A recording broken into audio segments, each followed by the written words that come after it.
Hello, welcome back to my channel. और आज हम डिस्कस करेंगे कॉमेडी ऑफ मैनर्स।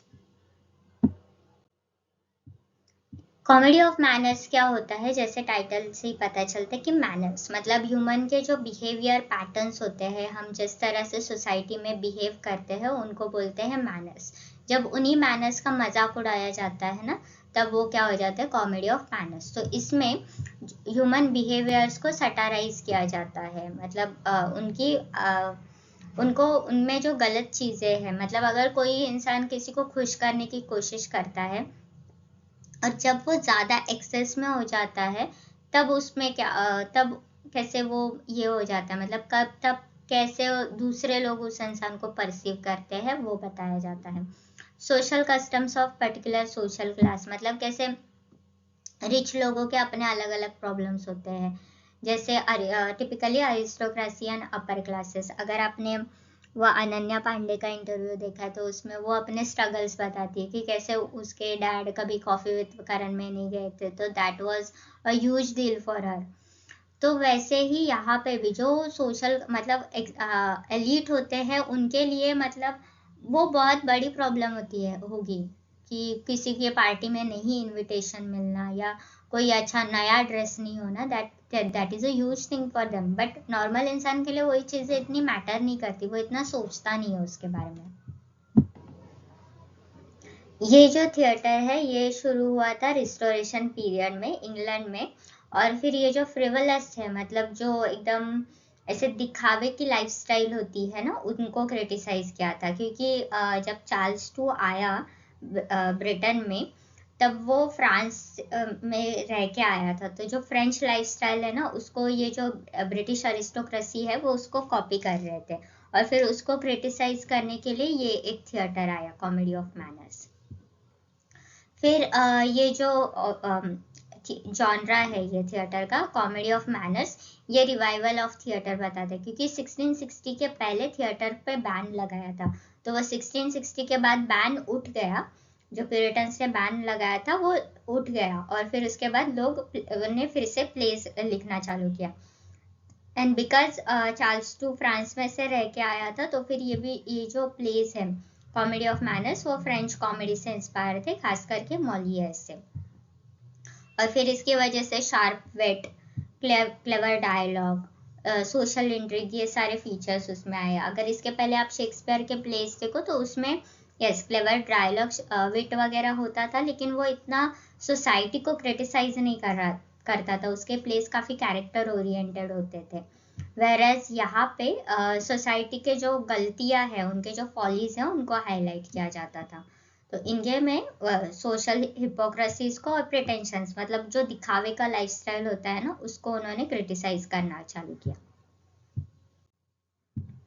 फिर इसका historical background again restoration era में चालू हो गया, जब चार्ल्स टू फिर से मोनार्की रिस्टोर हुई। ये काफी बार सवाल पूछते हैं कि रिस्टोरेशन में एक्चुअली क्या रिस्टोर हुआ था, तो वहां पे मोनार्की रिस्टोर हुई थी। क्योंकि इसके पहले वहां पे प्यूरिटन पीरियड था, इंटररेगम था, तभी वहां पे कॉमनवेल्थ गवर्नमेंट थी अंडर ओलिवर क्रॉमवेल। फिर जब चार्ल्स टू आया तब मोनार्की को रिस्टोर किया गया, तभी फिर से मोनार्क रूल करने लगा। तो जब किंग आता है तो ऑब्वियसली उसको एंटरटेनमेंट तो चाहिए, तो फिर वो थिएटर्स ओपन कर दिए उसकी वजह से, और फिर जो रिच लोग हैं वो थिएटर को एंजॉय करने लगे। फिर रिस्टोरेशन कॉमेडी में डेकेडेंस, मतलब बड़ा चढ़ा के दिखाना, एकदम दिखावा करना कि देखो हमारे पास इतनी सारी चीजें हैं, वो सब आ गई। परमिसिवनेस ऑफ अरिस्टोक्रेसी, फिर अरिस्टोक्रेसी जैसे बिहेव करती है सोसाइटी में कि एकदम वो स्नॉटिश बिहेवियर होता है, स्नॉबी बिहेवियर होता है, जो अपने इसके लोग हैं क्लास के, उनको अच्छा बोलना, और जो दूसरे हैं लोअर क्लास के लोग, उनको उनके मतलब ऐसे थोड़ा नकचड़ा बिहेवियर होता है ना, उस तरीके से। और फिर इन प्लेज में love, seduction and marital Discord का भी थीम होता था। तो कैसे जो एक मतलब कैसे हस्बैंड एंड वाइफ में झगड़े हो रहे हैं, या फिर वाइफ के एक्स्ट्रा मैरिटल अफेयर चल रहे हैं, या फिर अगर कोई कैरेक्टर है, फिर वो फीमेल कैरेक्टर खास करके मेल कैरेक्टर को वू करने की कोशिश करती थी, उसको इम्प्रेस करने की कोशिश करती थी। तो ये सब हमें इन कॉमेडी ऑफ मैनर्स में देखने को मिलता है। इसमें ये तो 1660s के बाद तो ये थिएटर अच्छे से चला, लेकिन इसके बाद विक्टोरियन पीरियड में ऑस्कर वाइल्ड ने इसको रिवाइव करने की कोशिश की, तो उनका इम्पोर्टेंस ऑफ बीइंग अर्नेस्ट जो है वो भी कॉमेडी ऑफ मैनर्स है। लेकिन अगर जब हम लोग रेनेसांस पीरियड की या फिर रेस्टोरेशन पीरियड्स की बात करें, तो वो टाइम पे William Wycherley, William Congreve, George Etherege, Richard Sheridan, ये लोग भी उसको लिख रहे थे। लेकिन Richard Sheridan and Oscar Wilde बाद में उसको लिखना चालू किया। लेकिन वो टाइम पे ये 3 लोग थे, वाइचरली, कॉन्ग्रेव एंड एथरिज, वो लिख रहे थे रेस्टोरेशन पीरियड के टाइम पे। फिर देखते हैं कॉमेडी ऑफ मैनर्स के फीचर्स क्या है। तो satirical examination of social norms, तो जो भी सोशल कस्टम्स होते हैं, खास करके मैरिज को लेके, प्रोप्राइटरी को लेके, प्रोप्राइटरी इन अ रिलेशनशिप, मतलब अगर कोई किसी की गर्लफ्रेंड है तो that is sort of a property, कि वो उसकी है। तो फिर उसको लेके मतलब जो प्रिटेंशंस होते थे ना कि मेरी वाइफ है तो सिर्फ मैं ही बात करूंगा, वो सब उसमें उन्होंने ये करना चालू किया कि एक्चुअली सोसाइटी वैसी है कि नहीं है। क्योंकि वो टाइम पे अगर आप देखो तो काफी सारे लोगों के अफेयर्स वगैरह चल रहे थे, तो वो बस ऐसा दिखाते थे कि नहीं बाबा हम सबसे अच्छे हैं, बट एक्चुअली ऐसा नहीं होता था। रियलिटी में सबके मतलब अफेयर्स होते थे, या सब हर कोई किसी और को पाना चाहता था। तो ये सारी चीजें अपर क्लासेस में हो रही थी, बट बिकॉज वो इतने स्नॉबिश थे, बिकॉज वो ये दिखाने की कोशिश करते थे कि देखो हम इतने सबसे अच्छे हैं, तो फिर वो हिपोक्रेसी हो गई ना। तो वो उसी हिपोक्रेसी को कॉमेडी ऑफ मैनर्स में हाईलाइट किया जाता है।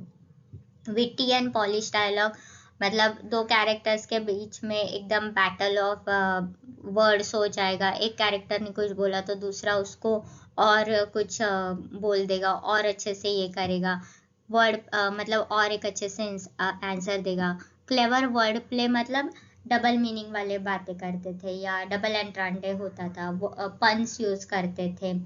कुछ ऐसे कि डायलॉग्स में एकदम वो कुछ बहुत ऐसा कोई चीज बोल देते थे, और फिर ऐसा मतलब उनको खुद ही खुश हो जाते थे कि देखो मैंने कितनी अच्छी चीज बोल दी। और फिर उनको ऐसा होता था कि अगर किसी को जवाब भी देना उनके लिए बहुत एक बड़ा इंटेलिजेंस का साइन होता था, कि तुमने मुझे ये बोला, मैंने तुम्हें ये बोला, तो अभी मैं तुमसे ज्यादा सोफिस्टिकेटेड हूँ, या फिर मैं तुमसे ज्यादा एकदम हाई स्टैंडर्ड पे हूँ, वो सब आ जाता था उसमें। Focus on love and relationship, तो जो थीम्स ऑफ इनफेडेलिटी है, इनफेडेलिटी मतलब जब आप चीट करते हो रिलेशनशिप में, तो वो रोमांटिक इंट्रिग, मतलब किसी से प्यार होना या फिर प्यार को परस्यू करना, परस्यूट ऑफ लव, ये सब क्या है सेंट्रल होते थे, सेंट्रल थीम्स होते थे इनके प्लेस में। और ये सारे चीजें ना सिनिसिज्म और आयरनी से ये करते थे। मतलब आयरनी आपको बाद में दिखेगा, मैं प्ले जब एक्सप्लेन करूंगी that time you will see the irony of it. Cynicism is when you criticise everything, and irony मतलब जो चीजें दिख रही है उसके ऑपोजिट बोलना चाहते हैं वो लोग। फिर स्टॉक कैरेक्टर्स होते थे। स्टॉक कैरेक्टर्स मतलब हर एक प्ले में ऐसे कैरेक्टर्स होते ही थे। तो एक होता था द रेक, वो क्या होता था, charming yet morally dubious character, मतलब वो दिखने में एकदम हैंडसम होगा, वो ऐसा मतलब हर एक लड़की को पसंद आएगा, लेकिन उसके जो मॉरल ये है, मतलब अगर वो किसी को लड़की को परस्यू भी करना चाहते तो उसके इंटेंशन हमेशा सही नहीं है। Then next is कॉकेट। कॉकेट जब ऐसे लड़की होती है ना जो बहुत ऐसे फ्लर्टिशियस होती है, वो हर एक मैन के साथ फ्लर्ट करेगी, एंड शी नोज कि फ्लर्टिंग का असर हो रहा है, तो वो और ज्यादा फ्लर्ट करेगी ताकि वो इसको मैनिपुलेट कर सके। फिर एक होता है फॉप। फॉप मतलब वो एक मैन होता है जो उसको फैशन से या उसको कॉफी हाउसेस से गॉसिप में काफी इंटरेस्ट होता है। फिर एक होता है कंट्री बम्पकिन, मतलब ऐसा एक कैरेक्टर जो ऐसा विलेज इडियट बोल सकते हो आप इसको। ये ऐसा कैरेक्टर होता है जो बहुत मतलब इन सब लोगों के बीच में वो थोड़ा इनोसेंट सा होता है, उसको समझ में नहीं आता कि उसको अगर हिपोक्रेसी दिखानी भी है तो वो ठीक से दिखा नहीं पा रहा उसको, वो मतलब अगर वो बड़ा चढ़ा के बोल रहा है कुछ, तो उसको पता नहीं कि कितना लिमिट तक ही फेंक सकते हैं, वो बस अपने हिसाब से बात बिहेव करता रहता है। इन कैरेक्टर्स क्रिटिक ऑफ हिपोक्रेसी, इन कैरेक्टर्स के थ्रू जो फसाड है मोरालिटी का, मतलब उनका जो ये है ना कि देखो हम लोग कितने अच्छे हैं, हम लोग किसी के बीच में नहीं जाते, हम लोगों को किसी का ये नहीं होता। जैसे आपने काफी बार इंस्टाग्राम पे वैसे रील्स वगैरह देख रहे होंगे कि जिसमें गॉसिप करने के बाद लोग बोलते हैं जाने तो हमें क्या फर्क पड़ता है, कोई कुछ भी करे। तो उस तरीके का बिहेवियर कि ये बोलना कि हम लोग नहीं ये सब चीजें करते, बट बाद में तुम ही लोग स्कैंडलस बिहेवियर कर रहे हो। देन अर्बन सेटिंग, ये जो प्लेस होते थे ना वो हमेशा सिटी लाइफ को डिनोट करते थे, कंट्री लाइफ को नहीं ये करते थे। तो इवन दो यहाँ पे कंट्री बम्पकिन की बात की जाती है, तो कभी कभी ऐसा कैरेक्टर इंट्रोड्यूस कर देते थे जो गांव से आया है या फिर कंट्री साइड से आया है, लेकिन कभी कभी एक अर्बन कैरेक्टर ही होता है लेकिन वो कंट्री कैरेक्टर के जैसे बिहेव करता है। अमोरल टोन, अमोरल टोन मतलब कि यहाँ पे ना लोग बहुत ऐसे रोमांटिक या लव लैंग्वेज के साथ बात करते हैं। तो मतलब देखो काफी सारे प्लेस होते हैं जिनमें आप देखो कि अगर कोई फ्लर्ट कर सकता है, कर रहा है या फिर एक्स्ट्रा मैरिटल अफेयर है, तो इसको क्रिटिसाइज किया जाता है कि ऐसे नहीं करना चाहिए, या ये चीज़ें गलत है, हमारा ऑलरेडी पार्टनर होने के अलावा भी हमें दूसरे लोगों की तरफ नहीं देखना चाहिए। काफ़ी सारे प्लेज में ये सारी चीज़ें दिखाते हैं, लेकिन यहाँ पे नहीं करते। कॉमेडी ऑफ मैनर्स में वो उसको एज अ वर्चू दिखाते कि देखो मेरे इतने सारे अफेयर्स है, या मैंने इतना पैसा जमा करके रखा है। तो ग्रीड भी है, तो वो ग्रीड भी वो अच्छे से दिखाते कि देखो हमारी वो ग्रीड की वजह से हम लोग इतना ये हो गए। मतलब वो यहाँ पे क्या करते हैं, वाइस को भी वर्चू के इसमें दिखाते हैं, गलत चीजों को भी वो एकदम अपना एकदम as a badge of honour वो यूज करते हैं उसको। फिर कॉमेडी ऑफ मैनर्स के एग्जांपल क्या है, एक कंट्री वाइफ है, विलियम वाइचरली का प्ले है।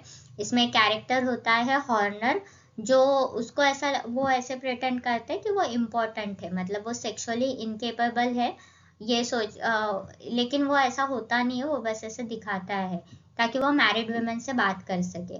तो अभी हस्बैंड्स को क्या लग रहा है कि अगर ये कुछ कर ही नहीं सकते तो फिर ये मेरी वाइफ के साथ बात करे तो भी क्या फर्क पड़ता है। तो फिर वो उसको मतलब वो ऐसा यूज कर सकता है। अभी नॉर्मली मेन इसके बारे में इतना ज्यादा बात नहीं करेंगे, वो नहीं बताएंगे अगर ऐसी कोई चीज है तो, बट यहाँ पे वो खुद ही जाके बताता है कि देखो मैं ऐसा ऐसा हूँ, ताकि उसको इजी एक्सेस मिल सके विमेन से।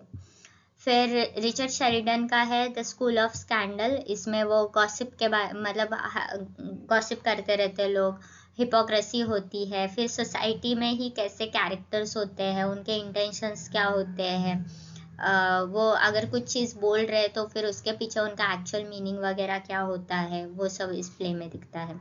इम्पोर्टेंस ऑफ बीइंग अर्नेस्ट में दो लोग होते हैं जो आइडेंटिटीज ये करते हैं। तो यहाँ पे the very title itself the Earnest, तो अर्नेस्ट नाम का एक मैन होता है वहाँ पे, और and there is one girl who falls in love with that man, सिर्फ इसलिए क्योंकि उसका नाम अर्नेस्ट है। उसको ऐसा लगता है कि बस अभी ये अर्नेस्ट है, ये मतलब ये बहुत ज्यादा एकदम भरोसेमंद इंसान है, ये कुछ ये कर देगा।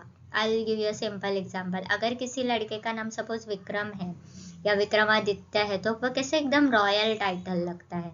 नॉट नेसेसरी कि वो उतना ही शूर हो या वो उतना ही करेजियस हो, it's not necessary, but falling in love with someone because of their name itself is a foolish thing। तो फिर उसकी वजह से क्या होता है, मतलब वो हिपोक्रेसी दिखती है या फूलिशनेस दिखता है उस चीज का कि किसी इंसान के से प्यार करना क्योंकि उसका नाम अच्छा है। तो मतलब चलो बाल अच्छे हैं या कुछ और भी किसी का फिजिकल ट्रेट पसंद आ रहा है, even that is understandable, but नाम अच्छा होना वो एक एब्सर्डिटी है। और इसमें वो दो कैरेक्टर्स होते हैं, वो नाम ही ऐसे अज्यूम करते हैं so that women will fall in love with them. फिर एनालिसिस देखते हैं the way of the world. The way of the world William Congreve का प्ले है, और इसमें कुछ अपना कैरेक्टर आर्केटाइप्स है। जो जैसे इसमें एक मिराबेल होता है, वो एक लड़का है, एंड मिराबेल मतलब वो चार्मिंग होता है, वो काफी हैंडसम होता है, he knows how to talk clever, वो ऐसे सब होता है, और वो इसको इम्प्रेस करने की कोशिश करता रहता है Millamant. Actually they are in a relationship, और ये वाइल वो मिराबेल के साथ रिलेशनशिप में होती है, लेकिन वो फिर भी उसको फ्लर्ट करती रहती है दूसरे लोगों के साथ, और वो खुद को मतलब उसमें बाइंड नहीं करना चाहती। अगर रिलेशनशिप में है तो वो खुद को मतलब उसमें जकड़ के नहीं रखना चाहती, वो उससे बाहर निकलने की कोशिश करती है। मतलब उसको मिराबेल को छोड़ना नहीं होता, बट उसको उसके ऑप्शंस ओपन रखने हैं। And then you have Lady Wishfort, ये देख सकते हो आप वहाँ पे। ये एक ओल्डर वुमन होती है, मिलामेंट की आंट होती है, और ये जो उसको ऐसा लगता है कि even though she is ageing, फिर भी मतलब वो बूढ़ी हो रही है, फिर भी उसको ऐसा लग रहा है कि वो काफी यंग है अभी तक, और उसको भी चांस है रोमांस का। आप उसको उसके बैठने का तरीका देखो, वो एकदम ऐसे सिडक्टिव तरीके से बैठी है। एंड शी नोज कि Millamant and Mirabell are in relationship, फिर भी वो ऐसा विश करती है, दैट्स व्हाई विश फॉर, वैसा विश करती है कि मिराबेल उसमें इंटरेस्टेड हो, मतलब लेडी विशवर्ड में वो इंटरेस्टेड हो। इसमें लव एंड डिसेप्शन का थीम यूज किया जाता है। मिराबेल एंड मिलामेंट का रिलेशनशिप, वो लोग एक दूसरे को, मतलब मिराबेल ट्राई करता है मिलामेंट को इम्प्रेस करने का, और फिर उसके वो अपने कुछ ये बताती है कि मेरे ये कंडीशंस है, तो देखो तुम इन कंडीशंस को ये करो, या फिर मिराबेल अपने कुछ अलग तरीके से निगोशिएशन लेके आता है। तो पर लास्ट सोसाइटी में, अपर क्लास सोसाइटी में मैरिज कैसे ट्रांजैक्शनल होती है कि तुम मुझे ये सारी चीजें दो, मैं तुमको ये सारी चीजें दूंगा, ठीक है। And those are all materialistic thing, कोई ऐसे कंपेनियनशिप वगैरह की बात नहीं कर रहे, वो बस मटेरियलिस्टिक चीज। बिकॉज मिराबेल को सोशल स्टैंडिंग चाहिए होती है, उसको एलिट क्लासेस में घूमना होता है, इसलिए वो मिलामेंट में इंटरेस्टेड होता है। मिलामेंट का ऐसा है कि even after we get married, मैं दूसरे लोगों के साथ फ्लर्ट करूँ या मैं किसी से बात करूँ, तुम उसको क्वेश्चन नहीं करना, वो उसका होता है। हिपोक्रेसी को क्रिटिसाइज किया जाता है। लेडी विशफोर्ड को ऐसा लगता है कि वो एकदम बहुत अच्छी मतलब सोबर लेडी है, वो ऐसी सारी चीजें नहीं करती, अभी वो ओल्ड हो गई है, मतलब नॉट ओल्ड पर से, मतलब वो ऐसे खुद को ओल्ड नहीं बोलेगी, but she is aware of her age, but फिर भी वो चाहती है कि मिराबेल उसमें इंटरेस्टेड हो। तो वो एक कि मतलब ये दिखाना कि मैं देखो कितनी अच्छी हूँ, लेकिन वो एक्चुअली वैसे नहीं होती। इसमें डायलॉग्स जो है वो विटी है, जब मिराबेल और मिलामेंट जब निगोशिएट करते हैं ना, उनका एक वो जो एक सीन है, वो काफी इम्पोर्टेंट सीन है इस प्ले में, जब वो एक दूसरे के साथ डिस्कस कर रहे होते हैं कि अपने उनके मैरिज के जो निगोशिएशन होते हैं, जब वो उसको ये करते हैं, डिस्कस कर रहे होते हैं, तो वो एक दूसरे को कैसे हाजिर जवाबी करते हैं, वो एक कुछ बोलता है तो दूसरा कैसे उसको उतना ही ब्रिलियंटली आंसर करता है, वो उस सीन में से पता चलता है। देन इसमें सोशल कमेंट्री है, इसमें जो सुपरफिशलिटी है अरिस्टोक्रेटिक लाइफ का, कि कैसे अरिस्टोक्रेटिक लाइफ में यस दे शो कि वो कितने अच्छे हैं, कितने जेन्युइन है, लेकिन वो एक्चुअली वैसे नहीं होते, उनके मॉरल स्टैंडर्ड्स कितने डाउनवर्ड होते हैं, वो इस प्ले में पता चलता है। Okay, so that was it for this video. I hope आपको अच्छा लगा और समझ में आया। अच्छा लगा तो प्लीज़ लाइक करना, कमेंट करना, चैनल को सब्सक्राइब करना और अपने फ्रेंड्स के साथ भी इसको शेयर करना। Thank you.